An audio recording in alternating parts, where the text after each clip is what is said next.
I would like to introduce the new head coach of the Milwaukee Bucks, Jason Kidd.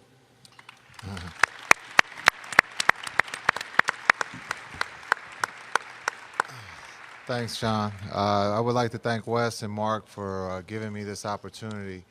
I'm very excited to be here in Milwaukee, to be a part of a young, talented roster. Again, the excitement of the draft, of getting Parker, but it's about not just him, but the other guys. And this is a family, and I'm just very happy to be welcomed into this family and looking for, very, good things to come here in the future. But also, today, this is about the Milwaukee Bucks, and so I'm very happy for this opportunity. Jason, Charles Gardner, Milwaukee Journal-Sentinel, welcome to Milwaukee. Reports were that you wanted more control in Brooklyn, some type of basketball operations post. Did you pursue that here, and are you content with coaching the team? And what do you think about this young roster, much different than your Brooklyn roster with those veteran guys? Charlie, I think that's a great question. When you look at myself, I'm a coach, and that's what it's all about. And Wes and Mark and John are giving me that opportunity to coach a young team, and so I'm very honored and excited about being here in Milwaukee. Oh, well, the roster, when you talk about the young guys, and I don't want to call them old, but Ilyasova, this is a young team, and they have a lot of talented guys, and my job as coach is to bring out the best in them, but also to teach them how to win and how to play at a high level. Jason Lance Allen from WTMJ back here. As a player, you're used to winning. As a coach, there's only so much you can do. There's going to be some growing pains. It's a young team. How do you deal with that as a coach?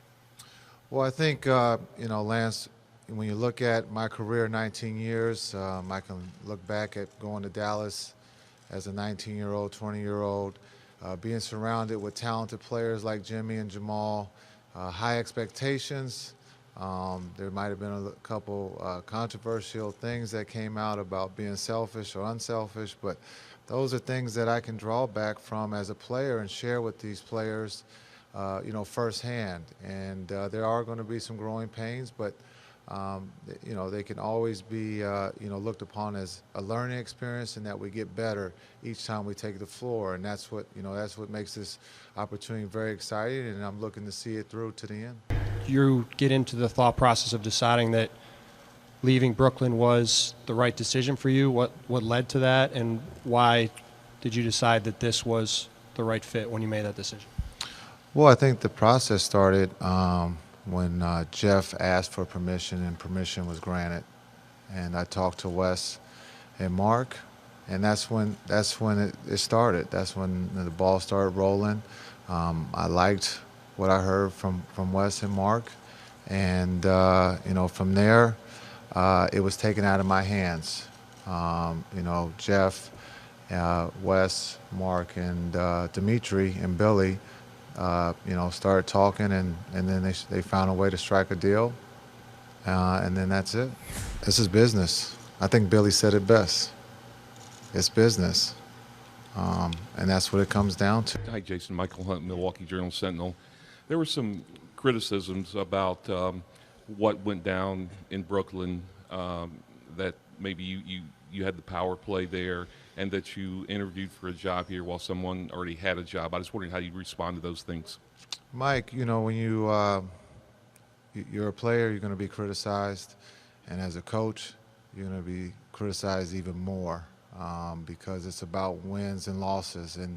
And so for me, it's, being able to, get better as a coach. I'm still a young coach, and I still got a lot to learn about coaching, and I want to, surround myself with guys like John and Wes and Mark, our owners and our GM, and be able to learn from them, but from my coaching staff. So I'm excited about this opportunity. And today is all about Milwaukee, and I'll be criticized about why Ilyasova didn't take the game-winning shot. So it's just comes with the territory, and we move forward. Mr. Lasry, Howie Magner with Milwaukee Magazine. What was the timeline of the hiring process, and when was John Hammond brought into the loop on it? Well, we ended up, once we got permission to speak to Jason, we spoke to him. We ended up having, I think it was Wes and I met with him. And then I think when, we then brought John in when I think the news had broken. And then from that moment on, John handled all the discussions and the negotiations as to what we should be doing.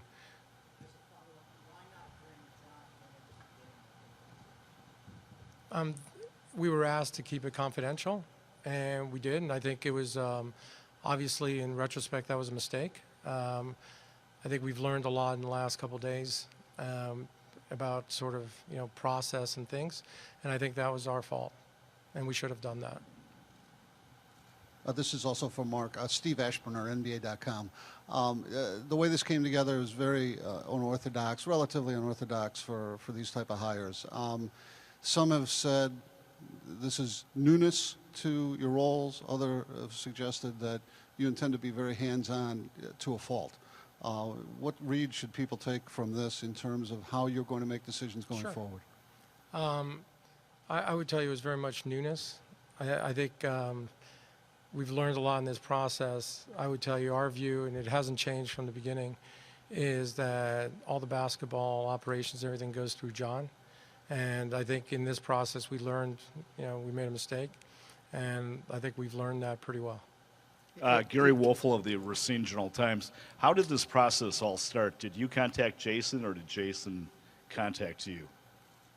We had gotten contacted by his agent, and we then we told him we'd be interested in speaking. And we then, I think his agent ended up getting permission from the Nets.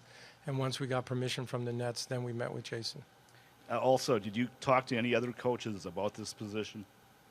No, we have not.